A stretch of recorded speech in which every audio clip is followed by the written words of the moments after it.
Tout a commencé quand mon père est mort. Avant qu'il ne meure, j'étais à Douala, chez la tante. On m'a appelé le matin pour me demander que le père veut à tout prix me voir. Je ne suis pas son premier fils. J'ai les grands frères, j'ai les grandes sœurs consanguines. Mais il a demandé que c'est moi qui veux voir. Alors je ne savais pas ce qui m'attendait. Je suis quitté, j'arrive au village. Que le père était même mort. Mais on m'a caché. On ne m'a pas dit qu'il est mort. Number. Quand le père est mort, je ne savais pas. Je suis arrivé au village. Je constate qu'il est mort. À ma grande surprise, les notables étaient déjà là et m'attendaient fraîchement. Ils m'ont seulement saisi du pied à la tête. Ils ne m'ont pas donné même le choix d'accepter ou pas. Ils m'ont amené dans la chambre où le père était encore couché. Je suis arrivé. Il fallait qu'on me remplisse spirituellement. So he was in. Quand ils m'ont amené dans la chambre secrète, j'avais les lois accomplies. C'est moi qui devais faire qu'on coupe d'abord la tête de mon père, on met dans la calebasse. Et je devais aligner sa tête dans la chambre. Et on a une maison qui est en tulle. Des maisons qui viennent avec les flèches en haut, 4 flèches. Ce qui signifie que tu es Mwimbo ou Nzafo. Parce que moi je porte le nom de Nzafo Sangwok, le père du chef Batoufam. Quand ils m'ont amené à la chambre secrète, papa était encore couché.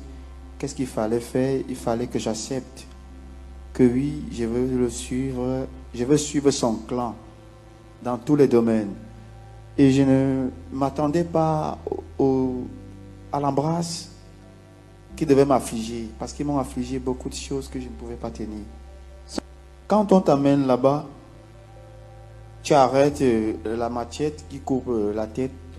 Je vais vous expliquer pourquoi on coupe la tête. On coupe la tête pour que l'esprit qui est en lui ne sort pas nuire la famille. Et c'est moi qui porte l'esprit là. En coupant la tête, j'accepte de porter l'esprit. Et cet esprit, elle est sain. Quand on arrive alors à faire en sorte que j'accepte d'intégrer papa, qu'est-ce qu'il y a lui à faire? On l'enterre vivant, mais à moitié. Sa tête n'est plus là. On l'enterre sur la chaise à 3 pieds. Et après ça, j'accepte d'intégrer le père. Maintenant, pour qu'on sorte avec moi et m'amener maintenant, il faut qu'on me donne tous les pouvoirs. Il y a un habit qu'on me donne d'abord. Je dois vous présenter cet habit, s'il vous plaît. Cet habit que vous voyez n'est pas n'importe quel style d'habit. Elle a tous les pouvoirs que vous ne pouvez pas imaginer. Dans cet habit, je peux être tout ce que je veux parce que le père me laisse un totem. Le premier, c'est le serpent. Un serpent bois qui a 9 mètres 80. Et le deuxième, c'est la souris. La souris qui me donne toutes les informations de ce que vous faites à la maison, même quand je ne suis pas là. Le troisième maintenant, c'est un oiseau. Elle est bleue avec les becs rouges. Elle vient, quand je vois cet oiseau, lui qui envoie cet oiseau pour venir me parler. Il y a maintenant le quatrième. Le quatrième, c'est un sondeur.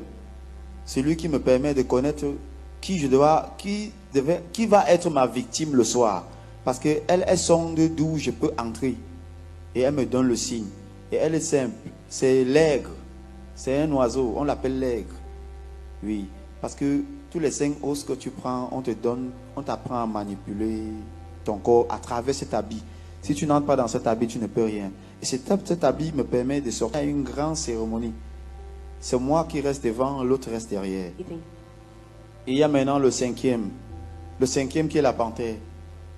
Parce que la panthère, c'est mon dernier totem. Tu tues ma panthère, tu m'as tué.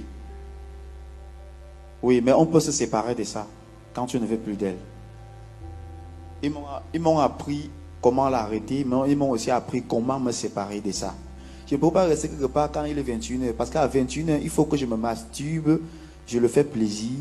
Il faut automatiquement que je casse les œufs avec 9 grains de jujube tous les soirs. Et il faut maintenant payer le chanvre indien.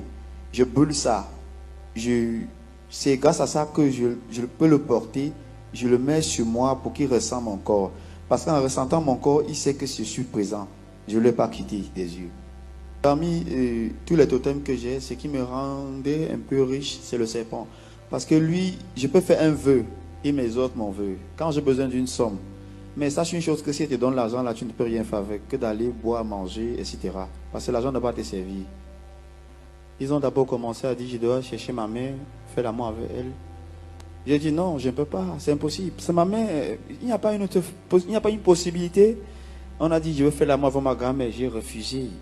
Quand ils m'ont parlé de la chèvre, j'ai dit bêta, parce que je peux au moins fermer dedans et personne n'entend. Oui, je peux encore faire ça. Pas ma mère, c'est impossible, c'est la malchance. Et la chèvre, je dois vous expliquer. Parmi les chèvres, je n'attache pas ma chèvre.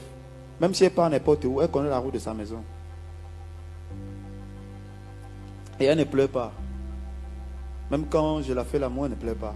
C'était mon devoir. Et j'étais surpris que le soir, on vient avec un chèque de 1 million, on me donne. On me demande d'utiliser à ma guise. Mais, aïe, j'ai payé la moto. On m'a dit que la moto là, il ne doit pas prendre le carburant. J'ai dit, ça ne doit pas prendre le carburant comment? Je n'ai jamais entendu que la moto prenne le carburant. On m'a dit, il y a plusieurs possibilités. Je m'attendais à rouler la moto, j'étais joyeux, comme tous les enfants qui rêvent d'avoir quelque chose de bien et qui est nouveau.